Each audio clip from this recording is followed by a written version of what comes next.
Ayun, nagsusumog si Alyan. Yo, speak kami lingway. Sabi gano'n ni Chamame, nagsusumog si Alyan. Nagagalit daw si Chamame sa mga anak niya sa Equatorial Guinea. Kasi nga daw, yung upa ng ng mga apartment, ginagawan pieces sa pinagpaparty-party na nga daw. So, yung pambayad ng kuryente ay ibabawas doon, and then right after nun, hahatiin yun para daw sa pagkain nila. So, hindi nga mga gugutin mga chisesa. Papakita ko sa inyo mga amigo. Yung si Kylie.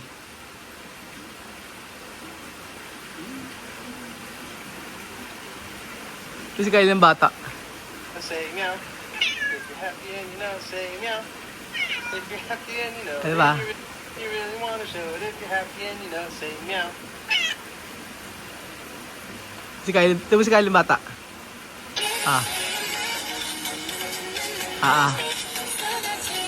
Ayan na.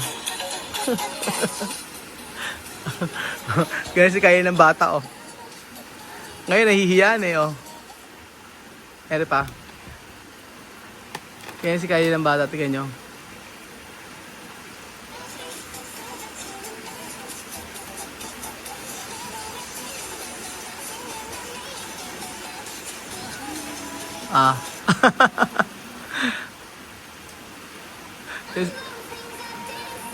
Tignan nyo, oh.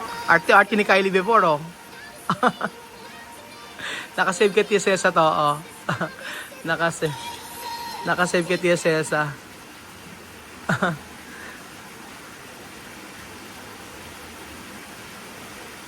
Chuche, no? Ng bagong panganak. Itsura ng Chuche, no? Nakasave ka Tia Cesa.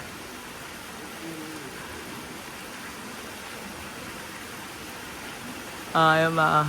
Ito yung anak ni ano? Anak ni Alyan kay Kusita. Anak ni Kusita ito mga amigo. La verdad es hija de hijo de Alyan con Kusita. Anak ni Ayan, anak ni Kusita, anak ni Alyan to. Oh. Anak ni Alyan kaya Kusita, kung kilala niya si Kusita. Pero Kusita, ¿cuántos años? 16, ano? Bata pa ni Kusita? 16 años? Pero, ¿cómo se llama? ¿Cómo se? Kusita y Nike, papano? No. Solo Asmina. Asmina. Papá de Cosita de la país de Malabo. Se me la bo. Oh. Bueno, su mamá se llamó. Asmina. Yasmina como... No, mamá. No, como amiga. Pero... Como mi niño ahora yo muere de México, mi bebé hasta grande. Ah. Si Kusita pala, hindi pala anak ni Yasmina yun. Kala ko anak ni Yasmina. Es una amiga de su mamá, así por eso. Para pinampol lang kay ano. Ay, ano sa kanila yung ampon, ano? Okay na okay sa kanila. Parang accept nila yung ampon ng ganyan. Hindi pala si Kusita pala. Kala ko anak, nanay niya si, si Yasmina. Pinampol lang pala sa kanya. So siya nag-alaga nga lumaki. Ngayon nabuntis ni Alyan. Nabuntis ni Alyan. Tanong ko nga. Chame, cuando Kusita embarazada con Alyan, Alyan aceptar? Sí, a mí yo he hablado, Cosita ha hablado. Pero aceptar bebé, Alyan aceptar bebé de Kusita? Sí, aceptar porque Cosita no tenía otro marido. ¿Y qué? Ahora Alyan vivir con Kusita? No, Cosita solamente bebé nada más. Solo bebé. Porque Alyan tiene otro chica, no? Imena, o yun. Tinanggap naman pala ni Alyan yung si Kusita at saka yung baby. Kaso nga lang, para sa anak, wala namang kasing ibang nobyo o asawa si Kusita. Pero sa baby lang. Kasi ang gusto ni Alyan ay si Jimena. Yan ang sabi ni Princesa. Kahit tanong niya kay Aya, alam ni Aya yan. So, ibig sabihin, may apo na lang pala si Tia Cesa. Sa hindi po nakakaalam, sasabihin ko po sa inyo yung mga apo ni Tia Cesa, mga apo niya. Sa mga tu nieto, Ken, Mahmoud, Nena, Beverly, Bessie, Nicole, Ken Nicole. Niño ni Vanessa, Nicole, y Cintia. tres. O, ¿qué más? Que Kusita, hoy. Y bebé de Alian. Bebé de allá, Kusita. Bebé de Bacha. Bebé de Pasha. Bebé de Bacha de una. No, dos bebé de Bacha. Con, ¿cómo se llama? No, otro. Bebé de Bacha. ¿Cómo le llaman? Bebé de Bacha. Otro. Celia. Celia. O otro. Porque ¿qué le llama esto? Ken. Bebé de Pasha que tenía Conchita para allá murió. ¿Muerto? ¿Eso yo he visto? Sí, Sana no quería mandar a ¿Esto chica ha venido? Sí, Sana no quería mandar, que ella mandaba recado. Decíamos que ella traiga niña, no nos quería venir. ¿Muerto? Ay, ¿kailan pa? ¿Cuándo? Nosotros aquí. Sí, hace tiempo, como 2 meses así, Sana me había mandado. Mucho aquí. Yo le he preguntado de quién, ha dicho que vive de Ah, Pasha. yung anak pala ni Batya namatay, yung sa may babae na nagpupunta sa kanila. So, ang natira lang yung kay Celia lang. So, ang ano si Mami, 11. Solo que la de Celia. 11 yung ano. Solo que de Celia. Queda. Todo cuánto? 11. Nieto, nieta. Con Jerry. Escucha. Yari uno. Una. No. Mahmoud y Nena. Beverly, Bessie. Mahmoud para Lorena. Salud para Lorena. Nena Le- para Sandra. Sandra.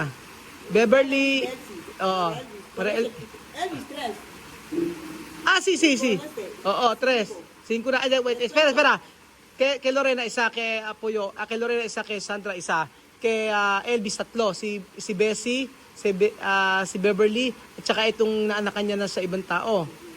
5. Después Alian. Alyan, Kusita. Kay Alyan, si Kusita. Pasha uno con Si, Celia. si Batya, isa na lang. Kay Celia. Okay ma. Kay Jerry, Yari uno. Jerry 1, isa kay Jerry. O Vanessa, Vanessa 3. 3. Ano pa ka ng... ¿Cómo se llama ka, Vanessa? Vanessa tiene Cintia, Cynthia, Nico Nico, y Nico, Cintia, Nico y Nico tiene 3. 3. 11 todo. Tu nieto. No hay más. Nada. 11 ang ano ni Tia Cesa. 11 na ang kanyang apo. Ang dami! Dami. 11 na agad ang apo ni Tia Cesa. Pero ang asawa ni si Mami, ayan, ang nakasama siya na 11 ko. Ang natira ay 12. So, hindi po nakakalam. Kasi sa mga bago po nating follower, bago po nating subscriber. So, ang natira po dito ay si Lima. Si Misma, si Amir, si Alima, Sophie, Isma, Amir, Dijan. Lima sila. So, ayun. Bakit? Tama eh. Todo mi dinero a guardar. Hasta 2040 cuando yo voy a ir a vivir. ¿Cómo va a comer? Así, van a estar así. No puede así. ¿Cómo va a comer? ¿Cómo va a comprar comida? Así, mi amor. ¿Tú decarain si Sandra así? ¿Sin comida? Apoyo está ahí. Oo. Alian está ahí. Oo. Sandra está ahí. Oo. Elvis está ahí. Oo. ¿Por qué no reparte el dinero? ¿Quién no repartir? Elvis no reparte, Sandra no reparte. Porque Alian me lo ha dicho en el teléfono que no tiene nada. Si él no hace estago, él no tiene nada. Todo el dinero de alquiler de casa, él No, él no lo ve desde que yo he venido aquí. Él no sabe dónde pasa el dinero de la casa. Si Elvis y Sandra no repartir con no Alan. reparte. Aquí está el teléfono, no, Roel. Aquí está. Nagkira Yo no hablo porque yo Kaya quiero pala hablar. nagsusumbong pala si Alyan. Yun daw pera na arkila ng bahay kasi binigyan na kila Sandra at kay Elvis para pambili ng ng pagkain nila. May pagkain pa rin sila. Kala ko tinatago ni Tia Cesa. Porque ¿quién pagar luz?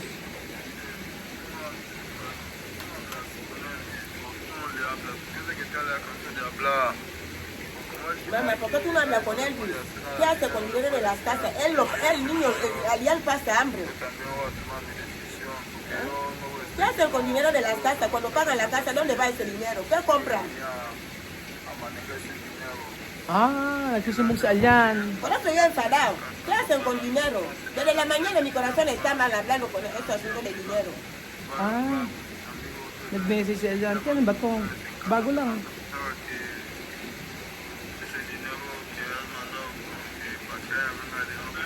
Ah, todo de dinero no repartir con la... No, cuando cobran dinero de la casa, Ah, Elvis dice que va a pagar la luz. Tú pagas la luz. ah, 12,000 Pero o sobra. 15,000. ¿Y dónde está el otro dinero?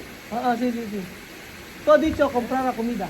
Desde que yo vine aquí ya voy a hacer un mes. Yo le digo de que cuando el dinero de la casa sale, Ah. pagar la luz, lo que queda, comprar comida. Comida.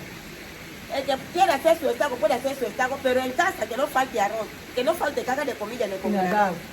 Pero no hay, porque el congelador está vacío. ¿Dónde- El patio está con hierba, ¿Dónde no está? chapea. ¿Dónde va el dinero? ¿Dónde está el dinero? ¿Dónde va el dinero? ¿Quién coger dinero? Elvis cuando el mes pasado Sandra dijo que ya cobró el dinero de la casa. ¿Quién cobrar dinero? Elvis o Elvis Sandra. coge el dinero de la casa, dice que va a pagar la luz. Sandra coge el dinero de la casa, dice que va a pagar la luz. ¿Dónde el dinero va? Ahora cuando pregunto a Sandra, Sandra dice que él no sabe nada, que yo pregunte a Elvis. Cuando yo pregunto a Elvis, Elvis dice de que no, yo estoy haciendo gasto. ¿Qué gasto? El patio está en la hierba. La luz, aún está ahí pagando la luz. Ayun, nagsusumong si Alian. Yo, explica mi lingwahe. Sabi gano'n ni Chamame, Estoy nagsusumong si enfadado Alian. desde la mañana. Nagagalit daw si Chamame sa mga anak niya sa Equatorial Guinea. Kasi nga daw, yung upa ng, ng mga apartment, ginagawan kasi sa pinagpaparty-party na nga daw.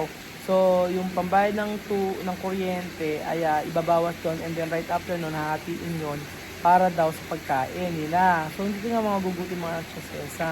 Pagkakalam ko kasi yung parang tsasesa yung ipon. Sabi ko hindi, binibigay ko na sa mga anak ko yun para meron silang pangkain. So, ang ginagawa doon ni Sandra at saka ni Elvis, hindi raw pinaparty-party yung pera. Hindi raw ginagastos lang daw. So, asan daw yung pera? Tapos, nung nalaman na si Aya ay nandoon yung napakataas ng damo, sabi ni nagagalit siya, may bakit din nyo mapalinisan yung bahay? And dumi-dumi, ang daming damo, 5,000 lang naman yun, 500, sabi ni sa mami. Ayun, kaya nagagalit si Tia Cesta. And itong si Alian nagsusumbong. Nagsusumbong si Alian kaya kay Chamame. Nagsusumbong na bakit daw ganun daw. Ay, pagalit. Kaya nga. May ano na. Bakit Alian ang tinatrabaho Arián está, pero yo le digo que no hagan muchos estagos ahora porque tienen trabajo de la casa de cemento. Cuando no hay cemento, pueden hacer estagos. Cuando llega cemento, a trabajar mi trabajo. Yun. Sabi ko wala pa trabaho si Alian. Nagkatrabaho doon sa may casa de cemento. Tapos, pagka daw walang trabaho doon, pwedeng magtrabaho sa iba, sabi niya nun. Pero pinapadalan kasi yung pera kasi ni Chamami doon, na kinikita sa apartment doon, sa pagkain nila yon. Ngayon, hindi raw ibinibigay ni Elvis, tsaka ni Sandra. Posible doon, sa dinero kung Sandra y Elvis doon, di ba? ¿Cómo? Solo gastaron, no? Cuando yo vine aquí había deuda de luz en cerveza. Sí, todo pagado. Por eso he dicho a Elvis de que ya se ha pagado la luz. Cuando yo voy ahora, no se deja con un dinero. Solo vosotros, vuestros dientes. Cuando cobréis dinero de la casa, comprar caja de comida, arroz. Cuando uno no tiene dinero, solo abre el congelador para cocinar. No repartir el dinero como uno que dice que cobréis y vais a beber. No puede. Porque yo no estoy. Sí, mamá, ya he venido. Ahora estoy aquí. Alian dice de que mamá, yo lo paso mal. No como si Alian no va donde mamá Chiqui, no come. Por eso le decía que mamá, el dinero que tú has dejado para las casas, no vemos nada. Si compran comida, ponen en el congelador. Alian sabe cocinar, va a cocinar. No hace falta que le den dinero, solo hay dinero, compran comida, ponen en el congelador. Aunque arroz blanco, él va a cocinar su arroz, va a comer. Pero no ve dinero, solo casa. Por eso he dicho que yo voy a cerrar todo ese dinero, lo voy a cerrar. Va a cerrar, no va. Ya no van a cobrar dinero de la casa. Cuando el mes acaba, hay un hombre que va ahí, cobra dinero de la casa, firma el cuaderno, lleva dinero. Hasta cuando yo voy a ir en Guinea. Porque los niños no quieren ser responsables. Yo quiero armonía, yo no les he comprado, son mis propios hijos. Mientras que yo vivo, yo quiero que mis niños vivan bien. Yo vivo aquí en Filipinas, estoy bien. Por eso tú has construido esas casas para que cuando yo venga aquí, que mis niños queden bien. ¿Cómo los niños van a estar que uno dice que no comen, no tienen comida en casa, que los demás disfrutando de dinero? Yo cierro todo. Sabi ni Tia Celsa, pinapagawa yung semento ng kasa para mag-generate ng income pa. So itong kasa na semento ay para sa kanila din, sa mga anak niya. So sabi ni Chamame, ay bakit daw yung kinikita ng apartment ay hindi binibili ng rice at saka mga frozen items para sa pagkain nila. Ay marunong daw naman daw mag-luto si Alyan. Ngayon, sabi ni Tia Cesa, dahil dyan, sinabi niya kay Alyan na wag niya ibibigay yung akila ng apartment sa kila Sandra at saka kay Elvis. Ang gawin na lang ay may taong kukuha doon tapos iipunin na lang, sabi nga ng Tia Cesa. Ayun. Si Alyan di ba nga may anak na si Alyan kay Kusita, sinusuportahan yata ni Alyan yun, sabi niya nun. Maganda nga may social media, at least nalalaman ni Tia Cesa yung mga pangyayari doon. Sabi nga ni Tia Mami, masarap ang buhay ko dito, kaya yung mga anak ko hindi ko kaya masarap ang buhay ko dito, kaya yung mga anak ko binibigay ko na nga yung sa kanila doon na po pwedeng maibigay. O yun nga yung sa arkila ng bahay. So dahil nga hindi naman ginagastos sa pagkain, huwag na lang bigyan, sabi ni Tia Cesa. So ayun, sabi ko kausapin niya lang niya si Elvis saka si Sandra. Kasi sumbong lang naman ni Alyan yan eh. Malay ba natin kung ano ang totoo, di ba? Pero kung sinabi ni Alyan, kasi sabi ni Alyan walang pagkain dito, samantalang itatrabaho din sa may kasa ng semento, sabi niya ni Alyan. So ayun, nakakatuwa naman kasi may apo na naman si Tia Cesa. Pag ito nieto ko na Kusita Blanco, puti din yung anak, yung apo ni Tia Mami. Kasi yan ang trabaho. Oo. Maputi din yung apo ni Tia Cesa. Congratulations, may isang apo ko na. Ganun. Hindi natatapos ang problema ng Tia Cesa. At least ito walang problema sa Tia Cesa. Doon na si Hector Regini. Bahala sila, sabi nga ng Tia Cesa. So ayun, ito talaga si Alyan, sumbongero. Pero hindi naman magsusumbong kung hindi naman talaga totoo yung nangyari. Kaya yari ka ngayon, Elvis at saka kay Sandra. Anong ginawa niya sa pera ni Tia Cesa?